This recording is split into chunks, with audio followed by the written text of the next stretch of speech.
হাসিনা কবে যাবে? এক দফা এক দাবি, ফাঁসিবাদের পতনে ভোট ডাকাতের আস্তানা, বাকশালীদের আস্তানা এই বাংলায় হবে না। ভোট ডাকাতের আস্তানা এরশাদ গেছে যেই পথে, এরশাদ গেছে যেই পথে, আইয়ুব গেছে যেই পথে, শেখ হাসিনার পতনে ছাত্রলীগের গুন্ডারা, যুবলীগের গুন্ডারা, আওয়ামী লীগের গুন্ডারা, ফ্যাসিবাদের আস্তানা ভেঙে দাও, গুড়িয়ে দাও। এই মুহূর্তে দরকার অন্তর্বর্তী সরকার, এই মুহূর্তে দরকার।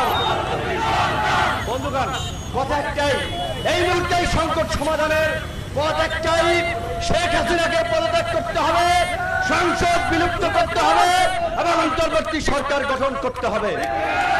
বামে ডানে আর কোনো ইস্যু নাই। আমরা বারবার বলেছি, শেখ হাসিনা যদি শান্তিপূর্ণ ভাবে সেই এক্সিট নিতে চায়, তাকে আমরা সেই এক্সিটের ব্যবস্থা করে দেব।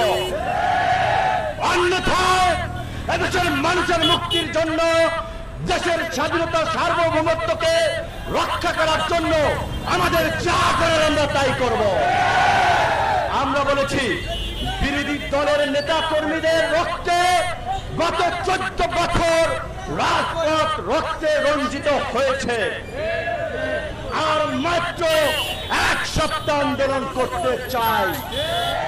আমাদের দৃঢ় বিশ্বাস, 1 সপ্তাহ যদি সমস্ত দল রাজপথে থাকে, শেখ হাসিনা শ্রীলঙ্কার মতো পালিয়ে যাবে। কিন্তু